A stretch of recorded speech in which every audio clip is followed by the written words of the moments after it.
नमस्कार, आप देख रहे हैं द डेमोक्रेटिक मिरर। इस वक्त अमेरिका से एक खास मेहमान हमारे साथ जुड़े हैं। ये हैं एहसान वसीम खान। एहसान वसीम खान पाकिस्तान के रहने वाले हैं और ये एक सोशल एक्टिविस्ट हैं, साथ ही स्कॉलर भी हैं और पाकिस्तान में ह्यूमन राइट्स को लेकर काफ़ी कुछ काम इन्होंने किया है। तो इस वक्त सीधा अमेरिका से ये हमारे साथ जुड़े हैं, इनसे हम बात करेंगे। वसीम भाई, आपका बहुत बहुत स्वागत है। बहुत शुक्रिया रजनीश भाई। और मैं जैसा आपने तारुफ़ कराया तो मैं पाकिस्तान में कराची से मेरा ताल्लुक़ है।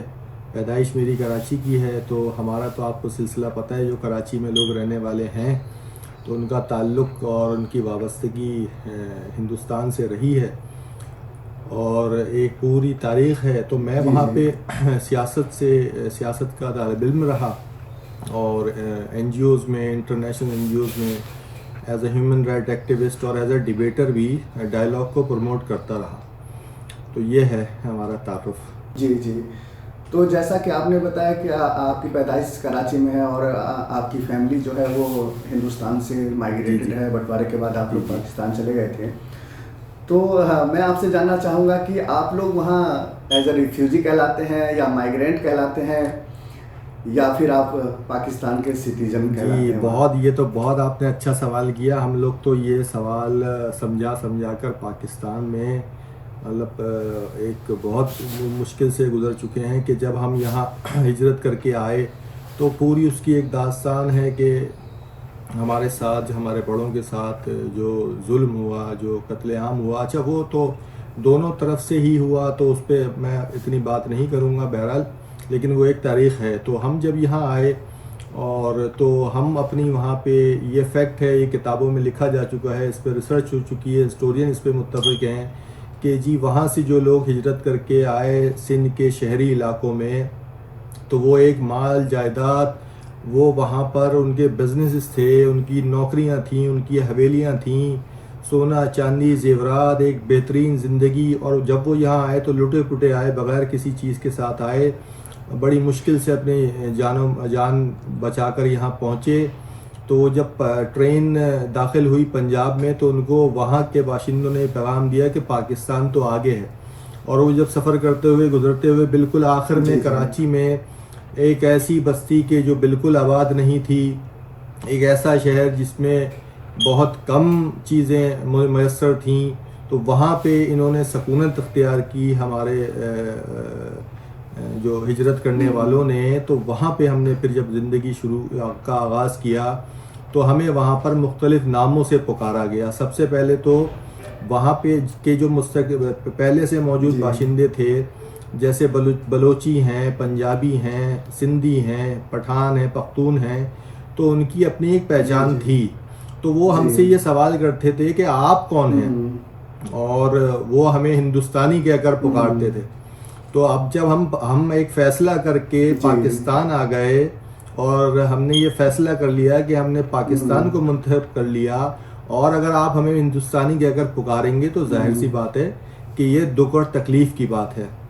फिर मुख्तलिफ़ मौक़ों पर जब हमने अपनी रिप्रेजेंटेशन की बात की, हमारे यहाँ से लीडरशिप निकलना शुरू हुई, राइटर्स ने बात की, स्कॉलर्स ने बात की, तो क्योंकि हमारा तबका वो था कि पाकिस्तान जब बना तो पाकिस्तान के बनने में जितने फाइनेंसिस की ज़रूरत थी, जितने तालीम याफ्ता लोगों की ज़रूरत थी, जितने सेटअप्स ब्यूरोक्रेसी को डेवलप करने की ज़रूरत थी, तो हमने बहुत उसमें बढ़ चढ़ कर सबसे ज़्यादा किरदार हमारी कौम का था।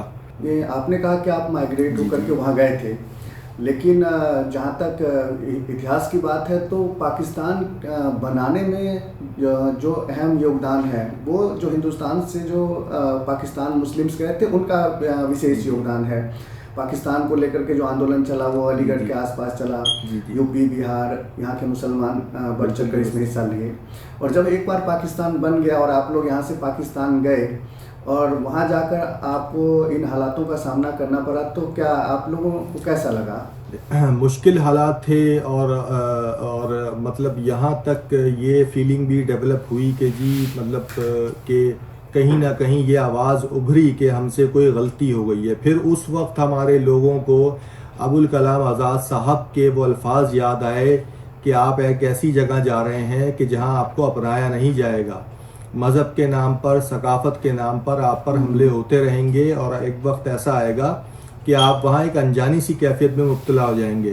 तो बिल्कुल ठीक इसी कैफियत से हम लोग गुज़रे और आज तक गुज़र रहे हैं। हमें बार बार ये बावर कराना पड़ता है कि जी हम पाकिस्तानी हैं, हम इस वतन से मोहब्बत करते हैं। बार बार हम पर शुकूक व शुबात उठाए जाते हैं, बार बार हम पर सवाल उठाए जाते हैं। और अब तो मतलब हम इससे मतलब बहुत परेशान और बहुत तंग इससे पूरी हमारी जो सोसाइटी है, पूरी जो हमारी कम्युनिटी है, ख़ास तौर पे जो शहरी इलाके हैं सिंध के, तो वो इस चीज़ को लेकर उसमें उनमें एहसास महरूमी जो है वो तो जो बहुत हद तक बढ़ चुका है। मतलब मैक्सिमम लिमिट उसकी रीच हो चुकी है, पहुंच चुके हैं वो मैक्सिमम लिमिट तक। और उसमें मैं एक चीज़ ऐड करूंगा, हमारा भी किरदार था, लेकिन उसमें जो बांग्लादेश का के जो रहनुमा थे, जो अब जो बांग्लादेश की सूरत में जो मुल्क मौजूद है, तो उसकी भी तारीख आप जानते होंगे कि उनका क्या किरदार था मुस्लिम लीग बनाने में, करारदाद मकासद पेश करने में, ठीक है। और पूरा वो जो आपने कहा कि जो पूरी एक पॉलिटिकल वो थी मूवमेंट, उसको हरकत देने में जब आप वो फैसला करेंगे, जो 25, 30, 40 रहनुमा थे, तो उसमें मेजॉरिटी तो बंगाली बोलने वाले थे, बंगाल से ताल्लुक़ रखने वाले थे। और ये आप अच्छी तरह जानते हैं कि हमने उनके साथ क्या किया। तो आप लोग पाकिस्तान में हैं और पाकिस्तान में आप लोगों को मुहाजिर कहा जाता है, तो मैं समझना चाहूँगा कि आखिर आप लोगों को पाकिस्तान में मुहाजिर क्यों कहा जाता है और इसका मतलब रजनीश साहब, जब हमें मुख्तलिफ नामों से पुकारा गया कि हिंदुस्तानी कहा गया और तलियर, मक्कड़ और इस तरह के अलकाबात से हमें नवाजा गया, तो हमने इन तमाम अल्फाज में से एक लफ्ज़ का चुनाव करके, जिसको महाजिर कहते हैं, तो उसको अपना लिया और उसको अपने सर का ताज बना लिया। अब हमारी पहचान यही है, हम इसी पहचान को लेकर अपनी शनाख्त करवाते हैं। और इसको अगर आप डिफ़ाइन करें तो जो हम डिफ़ाइन करते हैं कि यूपी, सीपी, बिहार और इस तरह की जो मेजॉरिटी एरियाज से मुस्लिम पॉपुलेशन ने जो हिजरत की, तो वो जो जब आके यहाँ आबाद हुए, तो वो एक ये इस तरह की डेफिनेशन निकल कर आती है। लेकिन मुख्तलिफ मौक़ों पर मुख्तलिफ लिखारियों ने, मुख्तलिफ अदीबों ने, हिस्टोरियंस ने इस पर लिखा है, और वो भी इसको इस तरह डिफ़ाइन करते हैं कि जी जब लाइक माइंडेड जो एक ज़बान बोलते हैं, हम तो यहाँ आए तो ये तो वो मुल्क है जिसके पास ज़बान नहीं थी, हम तो उर्दू ज़बान को अपने साथ लेकर आए, ठीक है। तो ये तो हमारा कॉन्ट्रीब्यूशन था और है मौजूदा दौर में भी। जी। तो जो शुरुआत के 10 साल थे जब लियाकत अली खान वहाँ के प्रधानमंत्री थे, उस दौर में तो भारत से गए मुसलमानों की स्थिति वहाँ बहुत अच्छी थी। तो आखिर ऐसा क्या हुआ 10 साल के भीतर कि वहाँ पाकिस्तान में जो भारत से गए मुसलमान थे वो हाशिए पर आ गए? बिल्कुल, आपने इसका बहुत दुरुस्त अंदाज में उसका तज्जिया आपने किया और सवाल रखा कि हुआ ये कि जब आप लोगों ने, हिंदुस्तान के जो रहनुमा थे, उन्होंने एक बहुत बड़ा फ़ैसला किया कि जी जो जागीरदाराना निज़ाम है, जो चौधरी सिस्टम है, उसको ख़त्म करके आपने अपनी जो किस्मत का फ़ैसला था, हिंदुस्तान की आने वाली नस्ल का जो फ़ैसला था, हिंदुस्तान की तरक्की का फ़ैसला था, वो हो गया था। जब यहाँ पर लियाकत अली ख़ान ने कुछ मुक़्तदर हलकों में अपने इस फ़ैसले की हिसाब से, मुनासबत से जब डिस्कशंस की, इस चीज़ को डिस्कस किया, तो वो उसका नतीजा ये निकला कि उनको शहीद कर दिया गया। फिर वहाँ से जो ये एक पूरा प्लान शुरू हुआ, एक कैप्चर कर लिया, एक मखसूस इदारे ने, कुछ लोगों ने, ब्यूरोक्रेट्स शामिल हैं इसमें, और आपको अच्छी तरह पता है कि कौन सा इदारा है जो पाकिस्तान बनना और कायद आज़म मोहम्मद अली जिन्ना की जो मौत है वो किस तरह, किन हालात में हुई, ठीक है। फिर कौन से रहनुमाओं को 10 साल के अरसों में शहीद कर दिया गया, फिर किस तरह वज़ीर आज़म मुंतखब होते थे पाकिस्तान में, किस तरह सदूर मुंतखब होते थे, मतलब एक तो ये पूरा कि वो यहाँ तक लिखा गया है किताबों में, जब जब जब जब लिखा जाता है सच निकल के आता है कि जी वो एक सदर साहब हैं, वो साइन कर रहे हैं और वो करते हैं कि जी मैं अपना ही नाम लिख के, मतलब वो सदर भी हैं और वही फैसला कर रहे हैं कि जी मैं इनको फलाना फलाने साहब को वजीर आजम मुंतखब करता हूँ। ये मजाक हुआ इस मुल्क के साथ उन 10 सालों में। तो फिर ये दौर जब बढ़ता गया तो 80s में मुजाहिर एक हुए और इन्होंने जो है अपने आप को यूनाइट किया, MQM बना। तो MQM का जो बनने का समय है, उस वक्त मुजाहिरों की क्या स्थिति थी पाकिस्तान उस में? वक्त देखें, जब एहसास महरूमी बढ़ता चला गया, शुरू में जो 10 साल आपने थोड़ा ज़्यादा अरसा है, वो शुरू के 2-3 सालों में, 4 सालों में नुमाइंदगी आहिस्ता आहिस्ता करके करके वो बहुत उसको मुख्तसर कर दिया गया था और होते होते फिर वो एहसास महरूमी एक जन्म लेता गया। जाहिर सी बात है, जब वक्त गुजरता है, पॉपुलेशन बढ़ती है, आपकी जो रिसोर्सेज हैं वो ज़्यादा आपको चाहिए होते हैं, ठीक है, फिर आपको जो नौकरियां हैं, कारोबार है, ट्रांसपोर्ट है, वो आपको उसी हिसाब से एक्सपेंड होना चाहिए। अब ये हुआ कि वो एहसास महरूमी फैलते, अब ये बीच में अयूब खान साहब का दौर आया, मोहतरमा फातिमा जिन्होंने सदारत का इलेक्शन लड़ा, तो उसको उसमें भी आपको पता है डिक्टेटर थे अयूब खान ने, और कराची वो शहर है, कराची और सिंध के शहरी इलाके वो लोग हैं कि वो उनका इंटेलेक्ट लेवल, उनकी वफादारियाँ और उनकी जो तमाम नज़रियात हैं वो हमेशा से पाकिस्तान बनाने वालों और उनके साथ वाबस्ता लोगों के साथ जुड़े रहे हैं कि हकीकी पाकिस्तान के वारिस तो हम हैं। सिर्फ इस बुनियाद पर हमने फातिमा जिन्ना का साथ दिया, उसमें बहरहाल तरीके अपनाकर और नाजायज़ तरीके अपनाकर उनको शिकस्त हुई, और जब उनको शिकस्त हुई तो उसका बदला कराची में रहने वाले उर्दू बोलने वाले जो महाजिर हैं उनकी बस्तियों पर हमले कर कर लिया गया। एक कत्लेआम की दास्तान मचा दी गई, फायरिंग और इस तरह के, मतलब निकाल निकाल कर लोगों को बाकायदा जलाया गया। इस दौर से हम गुजरे, उसकी हमने मोहतरमा फातिमा जिन्ना को का साथ देने की सज़ा पाई। फिर गाहे बगाहे हमें मुख्तलिफ अदवार में सज़ा दी जाती रही अपने पॉलिटिकल स्टांस की वजह से। हमारा पॉलिटिकल स्टांस उस वक्त तक बाकायदा महाजिरों की कोई तंजीम या नुमाइंदगी नहीं थी। उर्दू बोलने वाले महाजिर बटे हुए थे, कुछ मुख्तलिफ मजहबी जमातों में थे, कुछ सियासी जमातों में थे जो उस वक्त मौजूद थी। लेकिन 78 में अल्ताफ़ हुसैन साहब ने APMSO all Muhajir Pakistan student organisation के नाम से एक तलबा तंजीम की बुनियाद डाली जामिया कराची में, और अपना उस वक्त उन्होंने ये नकात पेश किए कि जी उस वक्त तो उनकी ये थी ना कि जामा कराची में तलबा तंजीम बनी है।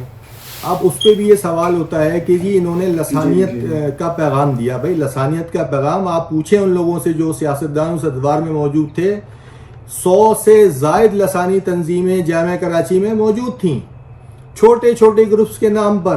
तो अगर एक और तलबा तंजीम हमने बना ली तो ये हम तो लसानियत का पैगाम नहीं दे रहे, ये तो पैगाम हमें दिया गया था। तो हमने अपनी एक कौम की तर्जुमानी के लिए, उनके मसाइल हल करने के लिए, उनके एडमिशन्स के लिए आप पूरे पाकिस्तान से सितम ज़रीफ़ी देखिए रंजीश साहब के बलूचिस्तान से भी, पंजाब से भी, सिंध से भी, अंदरून सिंध से भी, खैबर पख्तूनख्वा से भी स्टूडेंट आ रहा है, उसको 40% पे 50% पे एडमिशन मिल जाता है, और कराची के बच्चे को वही एडमिशन मिलता है। उसके लिए उसको परसेंटेज चाहिए 90%, 75%, सही 80% से ज़्यादा नंबर आप हमसे डिमांड कर रहे हैं।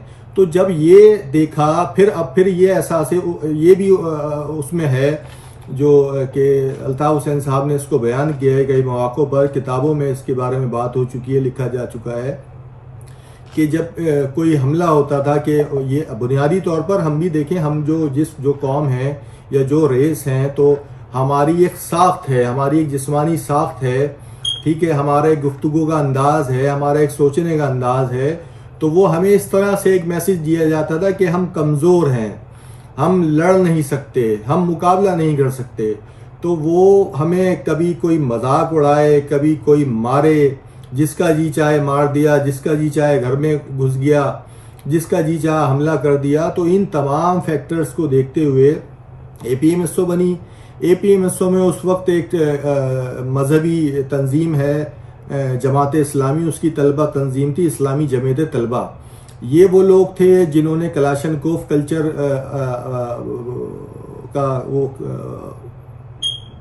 शुरू किया जामियात में। इनका कब्जा था जामियात में, तलबा तंजीम में, हर कॉलेज में, उस जामिया में। तो इनको ये बात पसंद नहीं आई। इन्होंने हमला किया हमारी क़यादत पर। बहुत थोड़े लोग थे अल्ताफ़ हुसैन साहब के साथ, मतलब शुरू में 5 लोगों के साथ ये तलबा तंजीम शुरू हुई। ठीक है, बढ़ते बढ़ते काफ़िला चलता चला गया, लोग बढ़ते चले गए।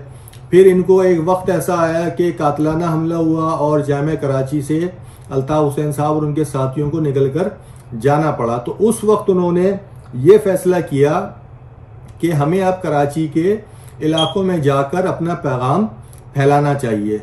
और फिर 1984 में बाकायदा महाजिर कौमी मूवमेंट का क़याम हुआ। और ये क़याम ऐसा था कि आप इससे अंदाज़ा कीजिए कि किस एहसास महरूमी किन दुखों, किन तकलीफ़ों के साथ ये सिंध के जो शहरी इलाके हैं गुज़रे होंगे कि उन्होंने एक मसीहा के तौर पर अल्ताफ़ हुसैन साहब को अपना लिया। उसका एक बाकायदा फिर इन्होंने जलसा मुनक्कद किया, पहला अपना 1986 में नेशनल पार्क में। उसकी वीडियो भी यूट्यूब पर मौजूद है। जो सियासत के तालिब इल्म हैं, देखने वाले हैं, सुनने वाले हैं, वो उसको देख सकते हैं। उस तकरीर के जो नुकात थे वो तो मैं कहता हूँ कि सुनहरी अल्फाज में उसको मौजूद लिखना चाहिए और उसका जिक्र होना चाहिए कि बारिश, एक मौका ऐसा आया कि लाखों का मजमा बैठा हुआ था, बारिश होने लगी, लेकिन वो मजमा अल्ताफ़ हुसैन साहब की तकरीर के असर में, उनके सहर में, उनके अल्फाज के जादू में इस तरह मगन था कि बारिश होती रही लेकिन कोई एक आदमी उठकर नहीं गया।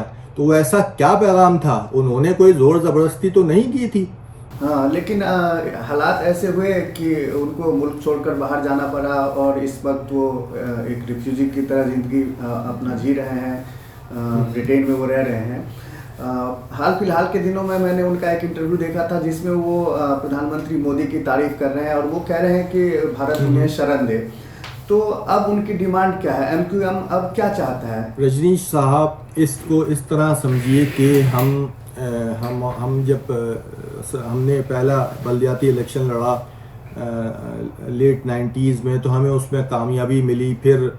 फिर हमें करते करते हम जब मेन स्ट्रीम सियासत में आए, कराची के बाद हैदराबाद, सिंध के शहरी इलाकों में सीट जीतना शुरू की, प्रोविंशियल लेवल पे, फिर नेशनल लेवल पे जब हम गए, तो हमारा जो पैगाम था बुनियादी तौर पर, तो वहाँ की जो इस्टेब्लिशमेंट है और जो मुल्ला मिलिट्री अलाइंस है, जो जागीरदार तबका है, जो सरमायादार तबका है, उसको ये खौफ महसूस हुआ कि अगर इनका ये पैगाम पूरे पाकिस्तान में फैल गया तो हमारा जो कमाई का एक धंधा है, हम जो बेवकूफ़ बनाते हैं लोगों को, हम जो मज़हब का इस्तेमाल करते हैं, हम जो मुख्तलिफ नारों का इस्तेमाल करते हैं, वो तो हमारी पूरी जागीर लुट जाएगी, हमारा तो खाना पीना बंद हो जाएगा। उसको देखते हुए इन्होंने 19 जून 1992 में हमारे खिलाफ ऑपरेशन का आगाज़ किया। और आज की तारीख तक मैं आपको बताऊं 35,000 से ज़ायद हमारे लड़कों को, कारकुनान को, हमदर्दों को, आम आवाम को शहीद किया जा चुका है। और ये सब वो शहीद हैं जिनको मावराए अदालत कत्ल किया गया। कोई एक आदमी किसी को नहीं है कि जिसको कोर्ट में प्रेजेंट किया गया और उसको सज़ा हुई हो। आप देख लें, रिकॉर्ड मौजूद है, आप खबरें चेक कर लें, आर्टिकल्स चेक कर लें, ठीक है। ये पूरा सब चीज़ें इंटरनेट पर मौजूद हैं, हमारी वेबसाइट पर मौजूद है, MQM की वेबसाइट है, वो आप विजिट करें। कोई एक केस ऐसा नहीं आया। बड़े बड़े इल्ज़ाम लगे कि जी वो जिनापुर बना रहे हैं, मुल्क बनाना चाहते हैं, पाकिस्तान से लगाना चाहते हैं, लेकिन तारीख गवाह है आज ये सब चीज़ें मौजूद हैं और उसका हिस्सा है रिकॉर्ड का कि उन लोगों ने आकर माफ़िया मांगी और कहा कि जी हमने झूठे इल्ज़ाम लगाए थे, हमें कहा गया था कि इनके साथ ये करना है। तो अब आप जवाब दें कि आपने एक कम्युनिटी का, एक कौम का 35,000 लड़का शहीद कर दिया। अल्ताफ हुसैन भाई भी मुल्क से बाहर इसीलिए गए कि 2 से 3 बार उन पर इंतहाई खतरनाक कातलाना हमले हुए, तो ये मजबूरी थी। अब मैं आपको बताऊं, बेनज़ीर साहिबा पाकिस्तान आई, क्या उनको कत्ल नहीं कर दिया गया, क्या उनको शहीद नहीं कर दिया गया? तो ऐसे में हम कारकुनान ने, ये हमारे कारकुनान और तमाम जिम्मेदारान का ये फैसला था कि अल्ताफ हुसैन भाई की हिफाजत ज़रूरी है और उनका रहना, उनका विजन, उनका साथ हमें चाहिए और इस कौम की रहनुमाई के लिए उनका हिफाजत में रहना ज़रूरी है। तो आज़ादी के पाकिस्तान और भारत के आज़ाद हुए लगभग 70 साल से ज़्यादा हो गए। भारत में एक डेमोक्रेसी है, स्टेबल डेमोक्रेसी है, और पाकिस्तान अभी भी पॉलिटिकल स्टेबिलिटी के लिए संघर्ष कर रहा है। तो क्या ऐसे में पाकिस्तान के लोगों को, खासकर जो यहाँ से गए हैं, मुहाजिर हैं, उनको, उनके अंदर ये फीलिंग है कि भारत और पाकिस्तान को यूनाइट हो जाना चाहिए? इस तरह की बातें यहाँ भी होती है। आपने सुना होगा कि भारत में जो राइट विंग्स से जुड़े लोग हैं और एक बड़ी तादाद है जो ये कहते हैं कि अखंड भारत का निर्माण होना चाहिए, दोबारा से भारत और पाकिस्तान को जुड़ना चाहिए। तो क्या मुजाहिरों में भी इस तरह की फीलिंग है? मैं रजनीश भाई, देखें, ये तो एक मतलब इस पे बहुत फ़लसफियाना एक अप्रोच है और उस पर मैं उस तर्ज से तो मैं आपको डिफ़ाइन नहीं करूँगा। बिल्कुल एक आम मिसाल से मैं समझाता हूँ कि 18वीं सदी में आप देखें तो यूरोप का, जब यूरोप में जो तारीख़ है कि वहाँ पे मज़हब को किस तरह से स्कॉलर्स के ख़िलाफ़, प्रोग्रेसिव लोगों के ख़िलाफ़ इस्तेमाल किया गया, यही चीज़ आज पाकिस्तान में हो रही है और उसी तरह के मामलात हैं। देखें, ये चीज़ अब वो इत्तेहाद और मुत्तहिद होने की तरफ मामलात नहीं जाते। अब ये नज़रियात हैं कि जी छोटे छोटे यूनिट्स होकर, और हिंदुस्तान की डेमोक्रेसी तो खैर उसकी एक आला, वो तो अलग मिसाल है। जब हम हिंदुस्तान की मिसाल यहाँ देते हैं, आपके मिसाल के तौर पे अभी मैं कराची में एक जगह बात कर रहा था, तो मैंने आपकी वो हैं आम आदमी पार्टी की एजुकेशन मिनिस्टर थी, तो मैंने उनकी मिसाल दे दी। आप यकीन कीजिए कि जो हमारा इस तरह का तबका है, इतनी नापसंद की गया है इस बात को कि ये इंडिया की मिसाल क्यों दे रहा है। भाई मैं क्यों ना दूं हिंदुस्तान की मिसाल? अगर मैं कोई अच्छी बात देखूंगा, मोदी साहब से भी हमने इसलिए गुजारिश की और अपील की कि देखें, हम बोल बोल कर थक गए कि पाकिस्तान में जो मुक़्तदर हल्के हैं, जो इस्टेब्लिशमेंट है, हम उनसे बात करने को तैयार हैं। हम कोई दुश्मन नहीं हैं, हम इसी ज़मीन के बेटे हैं। हमें सन ऑफ द सॉइल के तौर पे अपनाया जाए। हम इसी मुल्क में रहेंगे, हम इसी मुल्क में खाते हैं, इसी मुल्क की रिप्रेजेंटेशन चाहते हैं, हम इसी मुल्क की रिप्रेजेंटेशन करते हैं।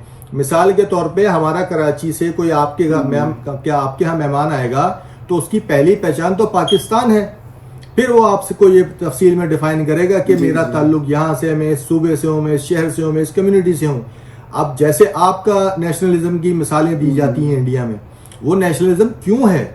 वो इस वजह से है कि डेमोक्रेटिक मुआशरा है।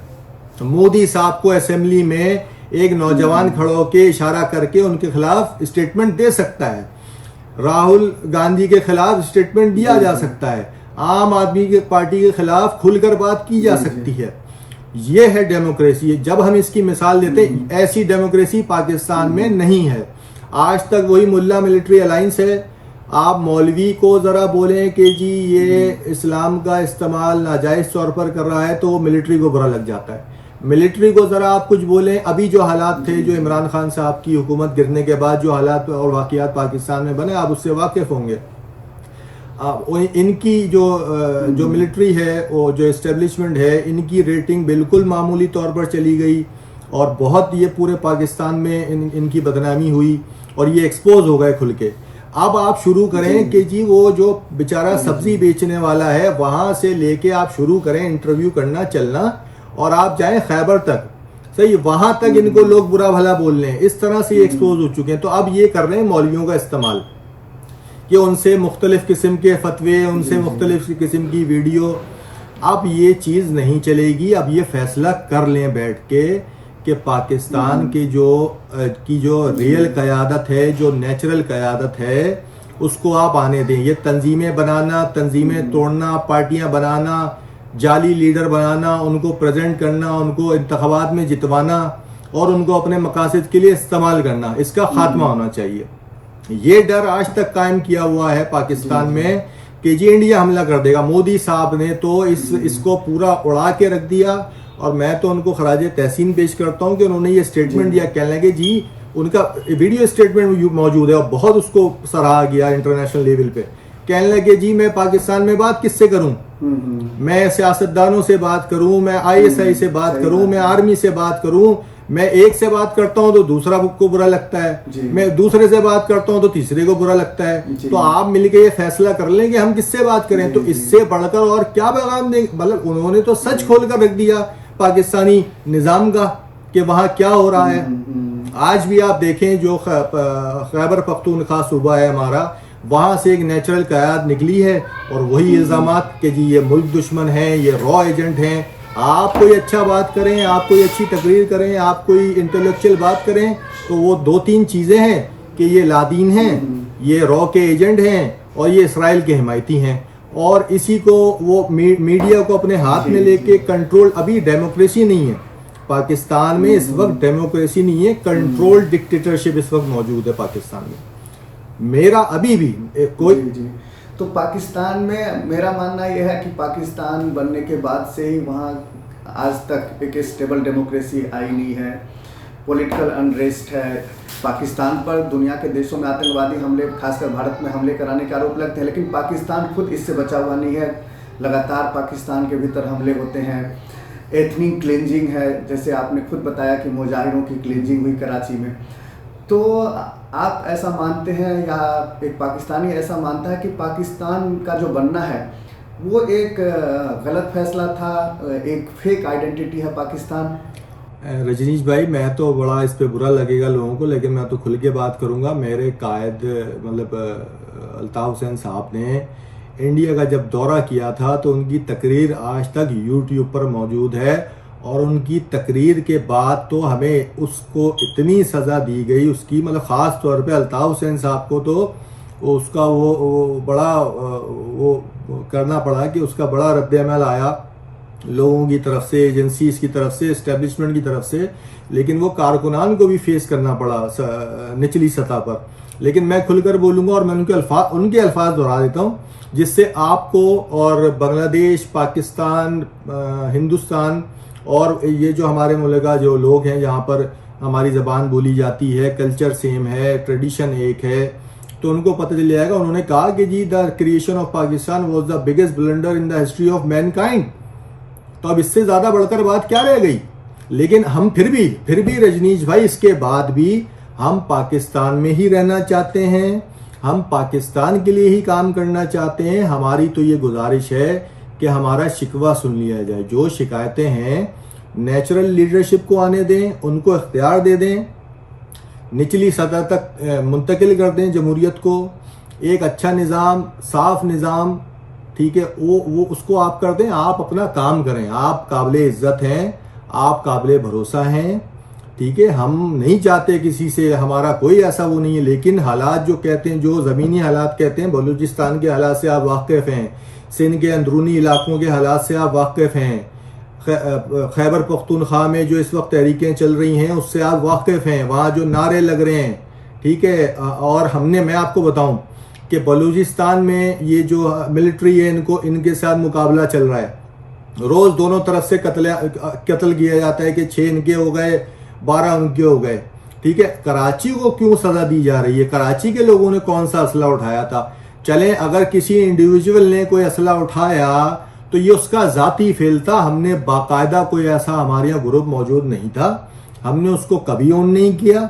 हमने अल्ताफ हुसैन भाई ने 12 मतलब कल उनकी तकरीर जारी हुई और लाइव चल रही थी, उसमें उन्होंने कहा, सख्ती के साथ कहा कि जी हमें स्टेट से और किसी इदारे से कोई मुकाबला नहीं करना।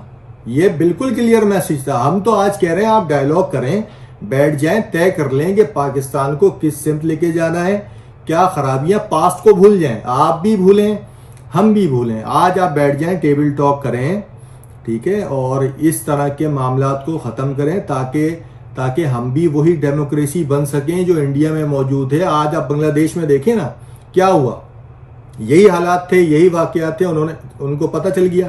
तुर्की की मिसाल आप देखें, तुर्की में क्या किया आवाम ने।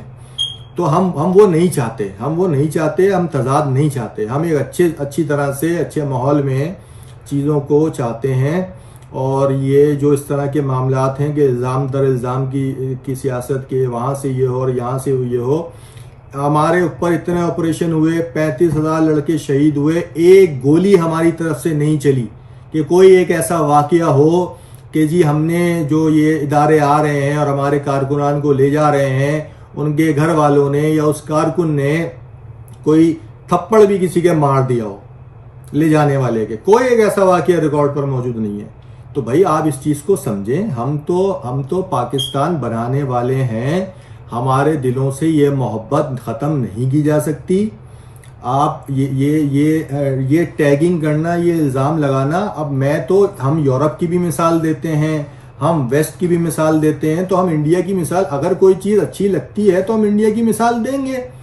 अगर आपको इस बात पे एतराज़ है कि मैं मोदी साहब से मदद क्यों मांग रहा हूँ, अगर आपको इस बात पे एतराज़ है कि मैं अमेरिका से मदद क्यों मांग रहा हूँ, तो आप ये सोचिए तो सही कि आप किन हालात में मुझे ले आए जो मैं बाहर के लोगों से मदद मांग रहा हूँ और आपसे मदद नहीं मांग रहा। मैं तो आपसे मदद मांग कर थक गया, मैं तो आपसे अपीलें कर करके थक गया। आप अगर मुझे नहीं अपनाएंगे और यही सिलसिला जारी रखेंगे तो मैं तो बहुत उससे बोलूँगा कि फिर मतलब इसके ज़िम्मेदार फिर आप होंगे, इसके ज़िम्मेदार कोई दूसरा नहीं होगा। तो ये फैसला आज आप कर लें। जी एहसान भाई, उम्मीद करते हैं कि पाकिस्तान के हालात सुधरेंगे, वहाँ पॉलिटिकल स्टेबिलिटी होगी, मुजाहिर के साथ जो ज्यादतियाँ हो रही है वो नहीं होंगी। आपका द डेमोक्रेटिक मिरर से बात करने के लिए बहुत शुक्रिया, बहुत अच्छा लगा रजनी भाई, बहुत शुक्रिया, नवाजिश, आदाब।